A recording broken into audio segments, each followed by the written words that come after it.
नीतीश जी ने जो कहा उसका उल्टा काम किया। 2015 का जो जनादेश था उसके साथ ज़बरदस्त विश्वासघात हुआ और कोरोना काल में जो लॉकडाउन की मार है, पीड़ा है, वो सबसे ज़्यादा बिहार को झेलना पड़ा। इसलिए काफ़ी दर्द, काफ़ी पीड़ा, काफ़ी परेशानी में चुनाव में लोग हैं और इसी की वजह से सरकार के खिलाफ आक्रोश है और बदलने का संकल्प है। तो इसी बदलाव का संकल्प और एक बेहतर बिहार का एक सपना, उसकी एक उम्मीद, उसी को आधार बना करके हमने घोषणा पत्र बनाया और इसमें 2-3 चीज़ें मैं सिर्फ कह दूं कि एक तो विकास के नाम पर जो भी बातें हुई हैं, जो भी विकास के नाम पर कभी 7 निश्चय पार्ट 1, कभी 7 में, और नीतीश जी ने इनके राज में सब कुछ चौपट है। तो अगर शिक्षा और रोजगार नहीं है तब विकास तो बिल्कुल बेमानी है। अभी कोरोना काल ने फिर से साबित किया कि जो कह रहे थे कि बिहार से पलायन घट गया है वो कितना बड़ा झूठ है, क्योंकि सबसे ज़्यादा मजदूर लौट करके आए हैं इसी बिहार में। और कल हमने देखा ये भारतीय जनता पार्टी, एनडीए सबसे ज़्यादा झूठ बोलने वाले लोग हैं।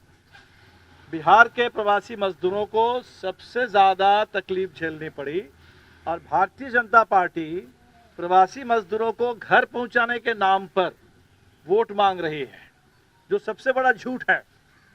क्योंकि प्रवासी मजदूर जो भी घर आए हैं वो अपनी पहल पर आए हैं, सरकार ने उनके लिए कुछ नहीं किया।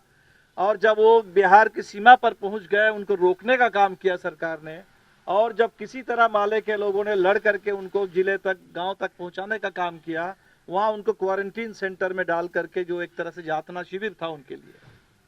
और आज इस नाम पर भारतीय जनता पार्टी वोट मांग रही है। इसका जवाब लोग जरूर देंगे। और इस समय नीतीश कुमार जी, उनके पास कोई एजेंडा अब रह नहीं गया। हमने देखा कि नारा दे दिया तरक्की दिखती है। उस दिन हम जा रहे थे डुमराव पटना से और तरक्की देखते हुए 5 घंटे में पटना से हम डुमराव पहुंचे। कहाँ सड़क कहाँ चली गई। फिर लगता है कि 15 साल पीछे जहाँ से बात शुरू हुई थी कि बिहार में सड़क ठीक से बनेगी, वो नहीं है। आज सड़क टूट रही है। आज पुल पुलिया जहाँ भी बनता है उद्घाटन के साथ साथ एक तरह से खत्म हो जाता है। भ्रष्टाचार चरम पर चला गया। आज नीतीश कुमार जी वोट मांग रहे हैं अपने अनुभव पर, और ये बात हमें समझ में नहीं आती कि हमारे नरेंद्र मोदी जी जो कल तक नारा दे रहे थे डेमोग्राफिक डिविडेंड, कि देश नौजवानों का है, हिंदुस्तान की खासियत है कि हमारे देश में इतनी बड़ी आबादी नौजवानों की है।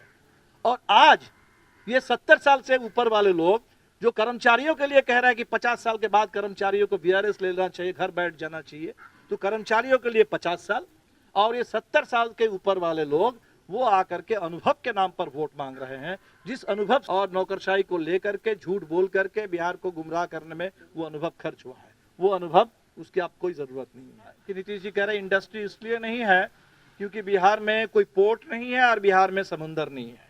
अब वो कहाँ से समुंदर लाने वाला है बिहार में, मैं नहीं जानता।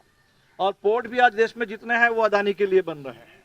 तो ये बहाना कि बिहार में पोर्ट नहीं है और बिहार में समुंदर नहीं है और इसलिए बिहार में कोई इंडस्ट्रियलाइजेशन नहीं हो सकता है, ये भी बहुत बड़ा एक झूठ है। बिहार में भी इंडस्ट्री थी, इंडस्ट्री आज भी बन सकती है, जो कृषि आधारित हो, जो रोजगारोन्मुख हो और जिससे बिहार के लोगों को रोजगार मिले। या आज के ज़माने में बहुत सारे नए सर्विस सेक्टर की इंडस्ट्रीज बन सकती है। तो बिहार के लिए वायबल इंडस्ट्रियलाइजेशन का एक बिल्कुल काम करना होगा।